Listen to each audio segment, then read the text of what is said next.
Well, Kendall Regional is less than 3 miles away from University City Bridge, where that bridge collapsed. We worked on this case with the Miami-Dade Police Department, and thanks to a tip from an NBC6 viewer, a mother now has more peace of mind. We were just told that in about 15 minutes or less, doctors here who are working on all of the patients and people brought here will come out to the microphones and they will speak to us, tell us about what it is that they have been doing. ¿Qué tal? Muy buenas noches, amigos muy cercanos de la víctima. Nos dijeron que el implicado actuó con premeditación. That's right, and the teen accused of the death is behind me tonight in juvenile detention, but the focus, Juwan, tonight is on the victim. At a moment's notice, firefighters are ready to jump into action and save lives. They take a risk every time they battle a fire. But it's not the flames killing them. Cancer is actually the leading cause of death among firefighters. And Carmen Ordóñez knows. Her husband, Fernando, died of stomach cancer at age 34, leaving her behind to raise their young son. Our son, was 2 years old at the time. And, as you can imagine, when we first got the news, it was just so devastating. That same year, Megan Garcia lost her 28-year-old husband, Ralph, to brain cancer. She was 7 months pregnant. This was the day that I met our beautiful baby boy, Mason. And Ralph couldn't be there. Both were firefighters in Miami.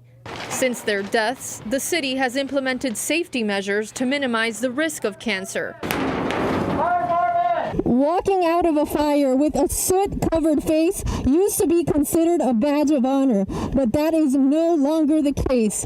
Firefighters must now undergo a decontamination process to get rid of all of the contaminants, and it is a very quick process, but a very necessary process. And the first step in this process is walking over to the fire engine for a quick rinse, and the water must not seep into the gear. Ashes and the actual smoke permeate into what would be the bunker gear and then ultimately onto the skin and into the pores, and that's what we're trying to prevent. After any major fires, these first responders must also put their dirty gear into bags and switch it out for clean bunker gear. But those who have lost loved ones say more is necessary. It is never enough, and more now than ever. Firefighters and their families are hoping Florida lawmakers will pass House Bill 857, a law that would grant certain benefits to firefighters upon receiving a cancer diagnosis, including disability payments and death benefits.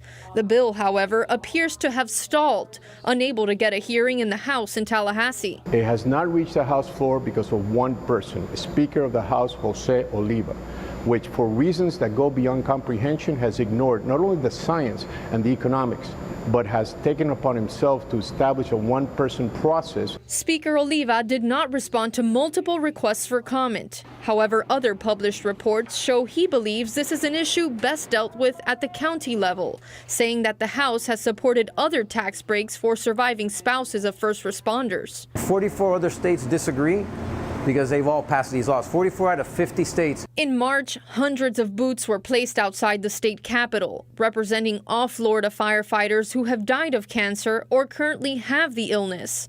Among them were the boots of Miami firefighters Ralph Garcia and Fernando Ordóñez. It's too late for us. It's never too late for other families because they need our help. Before Ralph lost consciousness and went into emergency surgery, he was stressing out about the upcoming medical bills. These firefighters that are risking their lives to, help us. That's the least that we could do to protect them, not only for them, but for the family. There's just over 3 weeks until the session ends, and without Oliva's support in the House, this bill is unlikely to pass. But the firefighters hope something happens to spark change in the coming weeks. We'll keep you updated. In the newsroom, I'm Laura Rodriguez, NBC6 News. Yeah, this is just horrible. Right before Mother's Day weekend, the woman, a mother of 3, came here to Mia Aesthetics to have a procedure and ended up in the hospital where she died. 28 years old. She just turned 28 6 days ago. Dania Placencia, a mother of a 9, 5, and 1-year-old, died today in the care of a doctor after plastic surgery. They said that the surgery was finished. Then they moved her body to the stretcher and all of a sudden she became blue. The procedure performed here at Mia Aesthetics near Sunset. Placencia was getting a Brazilian butt lift. That's when fat is taken from the stomach and injected into the backside. Death could come from anything, but the coincidence of being just finished on a type of surgery that offers these opportunities, I believe that is the case. In a statement to NBC6, Mia Aesthetics offered condolences to the family and said this is the only fatality they've had, adding, quote, "We are fully dedicated to investigating why today's tragedy occurred. We will be fully transparent with our patients and with the public as more details emerge." In my opinion, they are being lured to get this type of surgery for $6,000 or more. Placencia's grandfather spoke to us outside the hospital where doctors were performing an autopsy. Placencia's cousin also spoke to us. She said she almost died from a butt augmentation and was hospitalized for 2 months. When you go to a plastic surgery place, they tell you very superficially what the consequences might be, but that's close, very fast and quick, put under the radar, and all these wonderful things are said to you, and you're willing to pay all this money, but you don't really realize that you're putting your life on the line. And relatives say Placencia kept her surgery relatively hush-hush. Again, Miami-Dade PD is now investigating her death. Reporting live tonight in Miami-Dade, Jamie Garola, NBC6 News. It was a very brutal death. She was strangled and dumped in a duffel bag, then found in a Miami Beach waterway. It's now been more than a decade since the gruesome discovery, and Captain Daniel Morgallo knew identifying the victim was key. The body was badly decomposed. It was submerged in water for several days. In February, NBC6 aired a story about the 2004 murder mystery. No name, no trace of the killer, no trace of this woman's family. But days after our report, a break in the case. I was watching the news on a Friday night, and I never watch the news. And I just happened to hear this story about this unsolved case, and I noticed what was a 10-print card, a 10-print fingerprint card. That caught my eye because that's what we do. Turns out all these years, analysts were running fingerprints of the woman's right thumb because it seemed to be the best quality. But Brian McElhaney from Miami-Dade Police took a chance, ran the woman's left thumb, and surprisingly, got a hit. Once I got the two prints side by side and started looking at them, I started, kind of plotting points. I said, wow, this is it. The victim's name is Ida Nicholas. She died at age 60. Police believe she was a member of the Romani community and may have been homeless around 2003. There's very little information about her available. She was only arrested one time for a shoplifting charge. Challenges remain in this cold case. Ida Nicholas's murderer may still be on the run. And after multiple attempts, police can't locate her family, but investigators remain optimistic. The story behind this case, how it all came together, and knowing that we just identified her, it was just like, wow, this is big. We've pretty much exhausted all avenues to try and find out who her family is, so this is the next step that we're at. We're reaching back out to Channel 6 to try and find someone that recognizes this picture and can help us with this case. Reporting in Doral, Laura Rodriguez, NBC6 News. There's a true gem in our community. I believe it's a hidden gem many may not even know about. It's called the Cuban Heritage Collection at the University of Miami, and today I'm proud to introduce you to my grandmother and 4 other women who made it their mission to preserve Cuban history.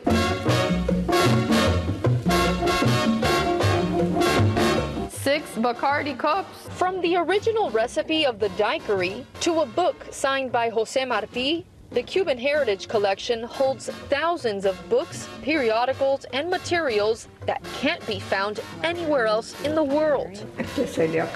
The collection is considered by many as the crown jewel of the University of Miami libraries. But perhaps the most valuable treasures are the women who work to make it happen. Is the women pushing and helping women make their dreams come true. Rosa Abella, Ana Rosa Núñez, Lesbia Horta Varona, Gladys Gomez Rosier, and my grandmother, Esperanza Bravo de Varona, are the backbone of this unique collection. Here, our dream was realized. Esperanza was the one that had this dream. Esperanza wanted everything to be located in one space. All 5 women were hired in the 1960s after Fidel Castro seized power in Cuba.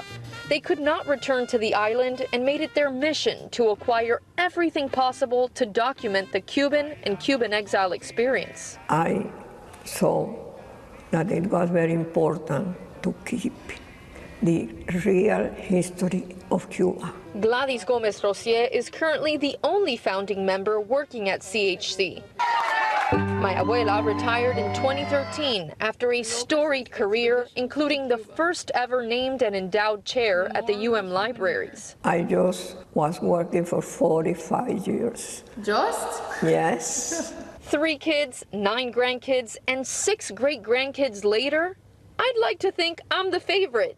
But let's face it, her real golden child is the Cuban Heritage Collection. I love you. And that was just a glimpse into the life of my favorite fierce female, my role model, and truly a pioneer of her time. If you'd like to visit the Cuban Heritage Collection, we have a link to their page on our website. Reporting in Coral Gables, I'm Laura Rodriguez, NBC6 News. Usually our morning team is out and about with some cafecito, but tonight the night team is hopping into the NBC6 cafe van and taking it on the road for a special evening edition. Bundle up and join us for a night of churros and chocolate from 8 to 11 p.m. outside Finca Table and Tap.